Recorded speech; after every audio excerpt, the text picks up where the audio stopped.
여러분 안녕하세요. 기술여신 나콩쌤입니다. 오늘 우리가 배울 내용은 표준과 표준화입니다. 표준에 대해서 본격적으로 들어가기 앞서 우리 간단한 만화 하나 보고 갈게요. 어머니의 심부름을 위해 마트에 간 순이가 사야 될 돼지고기가 무엇인지 고르고 순이가 돼지고기를 고르기 힘들었던 이유를 이야기해보자 라고 되어 있습니다. 만화를 한번 볼까요? 자, 어머니께서 순이야, 오늘 저녁은 돼지고기 구워 먹을까? 마트에 가서 돼지고기 한 근만 사오너라. 그래서 순이가 네 엄마 이러고 이제 마트에 갔어요. 근데 마트를 가서 보니까 돼지고기 한 근이 1kg인지 600g인지 100g인지 잘 모르겠는 거야. 그래서 셋 중 어떤 것이 한 근일까? 라는 이야기를 하고 있네요. 여러분 혹시 아나요? 돼지고기 한 근이 몇 g인지? 네, 아는 친구도 있을 것 같은데 바로 돼지고기 한 근은 600g을 이야기합니다. 그렇다면 여기서 순이가 어려움을 겪었던 그 이유가 무엇일까요? 맞아요. 한 근, 600g, 킬로그램과 같이 단위가 표준화가 되어 있지 않았기 때문입니다. 자, 그렇다면 과연 표준이 무엇인지 한번 살펴봐야겠죠? 자, 표준이란 합리적인 기준에 근거하여 만들어진 약속과 규칙을 이야기합니다. 그래서 표준화란 이를 많은 사람들한테 알리고 활용하는 것인데요. 돼지고기 한 근이라는 근의 단위는 우리나라에서 사용하는 단위죠. 그런데 킬로그램이나 그램과 같은 단위는 전 세계가 공통으로 사용하는 단위죠. 다른 나라, 미국이나 뭐 영국에 가면 그 나라만에 사용하는 단위가 또 따로 있을 것입니다. 이처럼 단위가 표준화가 되어 있지 않기 때문에 우리가 혼란을 겪게 되는 거죠. 그러면 우리 표준에 대해서 좀 더 많은 예시를 살펴보도록 해요. 여러분 A4 용지 한 장만 가져와 볼래요? 했을 때 A4 용지 하면은 우리가 딱 그 머릿속에 떠오르는 정해진 규격이 있죠? 네, 그 이유는 바로 A4 용지라는 이름으로 이 규격이 표준화되어 있기 때문입니다. 자, 이렇게 종이가 표준화된 그 표를 볼 수가 있는데요. A0 용지의 사이즈는 앞에 보이는 것처럼 841 곱하기 1189mm입니다. 이 A0를 반으로 자르면 A1이 되고요. 또 반으로 자르면 A2, 그리고 또 자르면 A3, 그리고 또 자르면 우리가 가장 흔히 알고 있는 A4 용지 사이즈입니다. 그래서 우리는 A4 용지 한 장만 갖다 줄래? 라고 했을 때 굳이 210 곱하기 297mm 종이 사이즈를 갖고 와줘 라고 이야기하지 않아도 되는 거죠. 왜? A4 용지라고 우리가 모두 표준화해서 사용하고 있는 종이 사이즈이기 때문입니다. 자, 다음 사진을 볼게요. 네, 앞에 있는 유명한 세 선수가 있는데요. 우리 누군지 한번 맞춰볼까요? 네, 첫 번째 선수는 우리나라의 유명한 축구 선수, 손흥민 선수이죠. 그리고 두 번째 선수는 메시 선수입니다. 그리고 마지막 세 번째 선수는 네이마르 선수죠. 네, 여기서 선생님이 말하고자 하는 건 이 유명한 축구 선수들이 아니라 이 축구 선수들이 사용하는 이 축구공을 이야기하고 싶었습니다.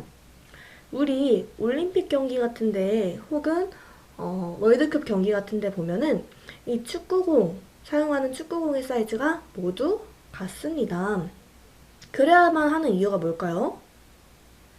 네, 그래야 각국에서 혹은 각 팀에서 축구 연습을 하다가 모였을 때 같이 경기를 뛸 수가 있게 되는 거죠. 만약에 각 나라에서 사용하는 축구공의 사이즈가 달랐다면 실제 경기에서 뛸 때 굉장히 큰 혼란이 일어날 수 있습니다. 따라서 이렇게 호수별로 축구공의 사이즈를 정해 놓았는데요. 우리가 일반적으로 사용하는 축구공의 호수는 바로 5호라고 합니다. 자, 이처럼 축구공도 이렇게 사이즈별로 호수를 정해 놓아서 표준화, 규격화가 되어 있기 때문에 서로 간의 혼란을 줄일 수 있게 되는 거죠. 자, 그럼 표준과 표준화의 정의를 다시 한번 살펴보면 무엇인지 감이 올 거예요. 자, 표준이란 합리적인 기준에 근거하여 만들어진 약속과 규칙. 그리고 표준화는 이를 많은 사람들에게 알리고 활용하는 것. 여러분 잘 알겠나요? 네. 그렇다면 과연 표준화의 범위는 무엇인지 한번 살펴볼게요. 표준화는 아까 우리가 봤던 A4용지나 혹은 축구공 같은 그런 제품이나 물건의 규격뿐만 아니라 서비스, 방법, 단위, 규칙 등 사회 전반적인 약속에도 적용되는 개념입니다. 그 중에서도 우리 서비스의 표준화 한번 살펴볼게요. 화장품의 유명한 브랜드 있어요. 이 브랜드의 서비스 중에 하나는 무엇이냐면 바로 공병 재활용을 통한 환경 보호를 하는 것인데요. 자, 이렇게 공병들을 6개 가져가면 새로운 립스틱 하나로 교환해주는 서비스를 하고 있습니다. 이런 서비스가 어느 나라를 가도 어느 지점을 가도 같은 브랜드라면 똑같이 동일하게 제공되는 것이죠. 이런 것이 바로 서비스의 표준화라고 이야기할 수 있습니다. 어느 지점에 갔더니 공병 5개 하나를 주고 어느 지점은 공병 10개 하나를 주고 이렇게 차이가 발생한다면 사람들한테 혼란이 일어날 수밖에 없겠죠. 햄버거 가게나 혹은 샌드위치 가게도 마찬가지예요. 똑같은 제품을 출시했을 때 그 안에 들어있는 뭔가 재료의 그런 양과 순서 같은 것들이 정해져 있기 때문에 우리가 어느 햄버거 가게를 가도 똑같은 맛을 누릴 수가 있는 것이죠. 이처럼 표준화는 서비스에도 제공되는 개념이라는 점 알아두시기 바랍니다. 자, 다음은 단위의 표준화를 살펴볼게요. 여러분, SI 단위계라고 해서 국제 단위계 알고 있나요? 어떻게 되지? 네, MKS 단위계라고 부르는데요. M은 무엇을 뜻할까요? M은 길이를 뜻하는데요. 네, 바로 미터입니다. 그리고 K는 질량을 뜻하는데요. 바로 킬로그램이고요. S는 초라고 해서 시간을 뜻하는 단위계입니다. 이런 MKS 단위계가 흔히 사용되는 단위계인데요. 이 MKS 단위계를 사용하지 않는 나라들도 있어요.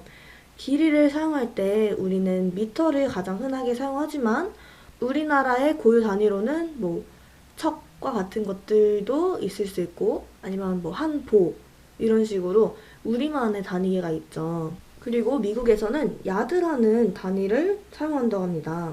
이렇게 단위에 혼란이 있다면 서로 간에 의사소통을 할 때 아무래도 좀 더 복잡한 계산 과정을 거쳐야 되고요. 혼란이 일어날 수밖에 없겠죠. 자, 이처럼 표준화는 단위에도 적용되는 개념입니다.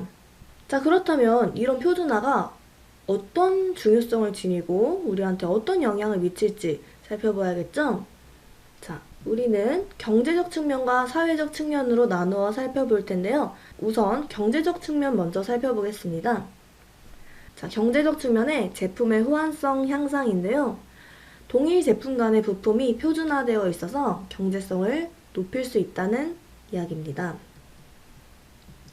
보면 요런 우리 SD카드 많이 사용하죠. 이 SD카드의 규격이 표준화되어 있어서 우리는 이런 젠더에도 사용할 수 있고 또 보면은 여기 카메라에도 사용할 수가 있습니다. 이 규격이 만들어진 제조사마다 다 다르다면 우리는 이 규격에 맞는 카메라를 그때마다 다 구입을 했어야 되는 거야. 그런데 이 SD카드의 규격이 같기 때문에 우리가 어떤 제조사에서 만들어진 걸 사도 다 사용할 수가 있는 것이죠. 이처럼 표준화가 된다면 제품의 호환성이 향상되기 때문에 경제성을 높일 수가 있습니다. 그래서 어느 나라에 가서 SD카드를 사도 다 똑같은 규격을 우리가 제공받을 수 있는 거죠. 자, 다음은 제품의 대량 생산인데요. 규격이 정해져 있기 때문에 대량 생산이 가능합니다. 공장에서 똑같은 옷 사이즈의 옷을 만들어낼 때 팔 길이는 얼마, 전체 길이는 얼마 해가지고 규격이 다 정해져 있기 때문에 그냥 우리는 기계를 돌리기만 해도 옷이 이렇게 자르르 나올 수가 있게 되는 거죠. 그리고 볼펜 회사 중에 모나미라고 유명한 볼펜 회사 알죠? 네, 우리나라의 대표적인 볼펜 브랜드인데요. 자, 이 모나미에서 요런 이벤트를 진행하기도 했어요. 내가 만드는 모나미 볼펜이라고 해서 여러 가지 색깔의 부품들을 나열해 놓고 색깔을 골라 끼우는 그런 행사인데요. 이처럼 제품의 규격이 표준화가 되어 있기 때문에 색깔만 다르게 대량 생산을 함으로써 이런 이벤트도 만들어낼 수가 있는 거죠. 자, 다음은 무역 자율화 측면인데요. 국가 간의 무역을 촉진하고 제품과 서비스의 자유로운 이동을 가능하게 합니다. 아까 우리 살펴봤던 SD카드 있죠? 이 SD카드의 규격이 각 나라마다 모두 같아요. 그렇기 때문에 어느 나라가 SD카드는 진짜 잘 만들어. 그러면 그 나라의 SD카드를 다른 나라로 수출해도 그 나라에서 사용할 수가 있는 거죠. 따라서 무역이 굉장히 자유롭게 이루어질 수 있다는 경제적 측면을 지니게 됩니다. 자, 이렇게 해서 우리 경제적 측면을 모두 살펴보았는데요. 우리 두 번째, 사회적 측면에 대해서 한번 살펴보겠습니다. 자, 사회적 측면입니다. 소비자의 이익이 증대됩니다. 소비자에게 정확하고 알기 쉬운 정보를 제공하여 소비자의 이익을 증진시키는 것인데요. 사장님, 저희 샤프심 사러 왔어요 하면은 B 드릴까요? LCB 드릴까요? LC 드릴까요? 이렇게 이야기를 할 수가 있죠. 우리가 B, LCB, LC라고 샤프심의 그 진하기를 정해놓았기 때문에 우리가 이렇게 영어의 철자만 말해도 암묵적으로 알 수가 있는 거죠. 또한 노트북의 사이즈도 마찬가지입니다. 13인치, 14인치, 15인치라고 해서 우리가 인치에 따라서 각 규격을 정해놓았기 때문에 그냥 몇 인치 노트북 드릴까요? 했을 때 13인치 주세요 하면은 바로 그 노트북을 제공받을 수가 있는 것입니다. 두 번째는 생활안전 확보인데요. 재난 및 위급 상황 발생 시 많은 사람들의 생명과 재산을 보호할 수가 있습니다. 그에 따른 중요한 우리 사례가 있는데요. 사례를 한번 같이 읽어볼게요. 표준화되어 있지 않은 소화전, 볼티모어의 큰 화재를 진압하지 못하다 라고 했는데 밑에 보시면 볼티모어 시내 중심가에 있는 한 건물에 화재가 발생했습니다. 이 화재를 잡기 위해서 인근의 뉴욕, 필라델피아, 워싱턴의 소방차가 달려왔는데 도와줄 수가 없었어요. 그 이유가 무엇일까요? 네, 표준화가 되어 있지 않기 때문이었는데요.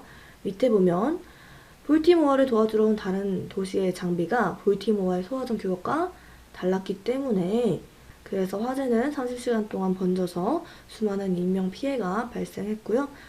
이 사건으로 인해서 표준화의 중요성을 깨닫는 중요한 계기가 되었다고 합니다.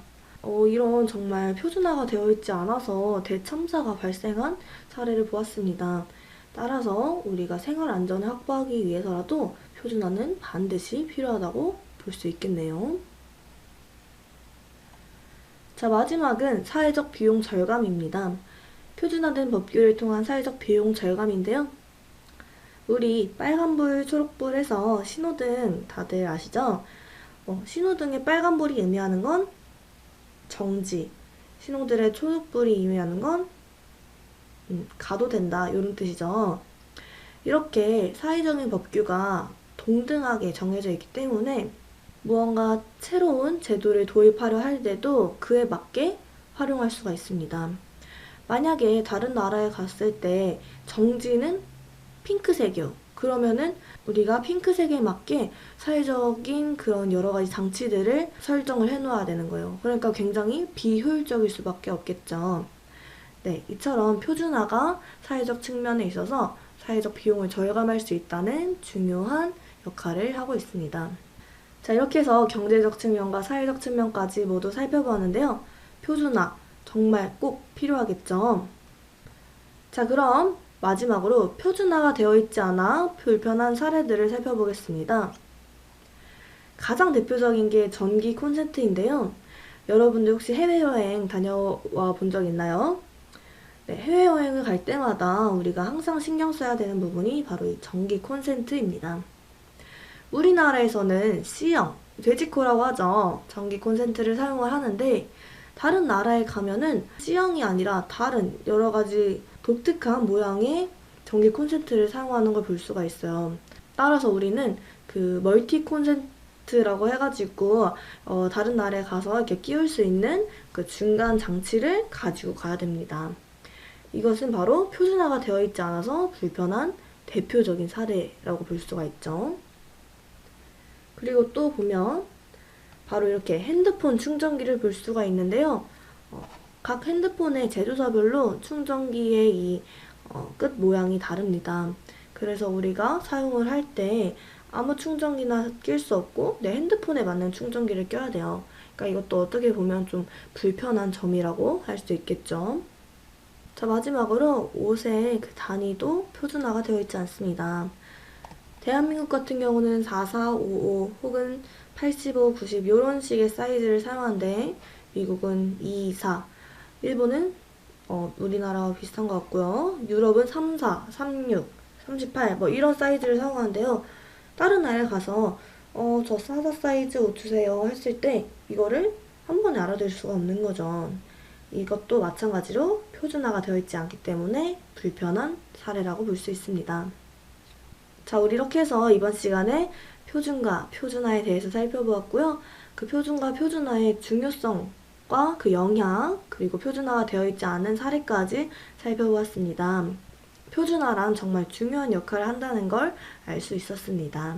자, 그럼 여러분 오늘도 너무 수고 많았고 우리는 다음 시간에 또 볼게요.